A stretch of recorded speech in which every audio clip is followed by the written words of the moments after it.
ইমান সোনকালে সময়বোৰ গুচি গ'ল গমেই নাপালোঁ। এক্সাম দিছিলে নিচিনা লাগিছেহে আৰু স্কুল আজিৰ পৰা আৰম্ভ হ'লে।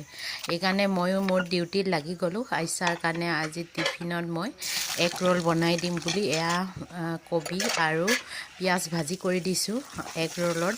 যিহেতু আইচাই বহুত দিনৰ আগতে কৈ আছিলে যে এগ ৰোল খাম বুলি, তো এয়া মই প্ৰচেছ আৰম্ভ কৰিলোঁ। যিহেতু ল'ৰা ছোৱালীৰ ডিমাণ্ডটো কৰিবই লাগিব। মই আইচাৰ কোৱা শুনিলে আইচাই মোৰ কথা কোৱাবোৰো শুনিব, এই বুলি ময়ো আইচাৰ ডিমাণ্ড শুনি ল'লোঁ আৰু এয়া আজি টিফিনত এগ ৰোল দুটা বনাই দিলোঁ। আৰু আজি দেউতাকে থ'বলৈ যায়, তো দেউতাকক পঠাই দিলোঁ আৰু আহি পাই চাওঁ নহয় এয়া চাওকচোন বেটা শুয়ে আছে আৰু এয়া ৰাতিপুৱাৰ খানা। এয়া খাই বৈ অকণমান ৰেষ্ট কৰা মানুহে আকৌ যাব হ'লেই নহয়, বেটা শুয়ে আছে। তো ময়ো ৰেডি হৈ মেলি আহিলোঁ। আহি পাই এয়া চাওকচোন ছুটি হ'লেই নহয় আৰু এয়া অকণমান বজাৰ কৰি মেলি মই আহিলোঁগৈ। এয়া আছিল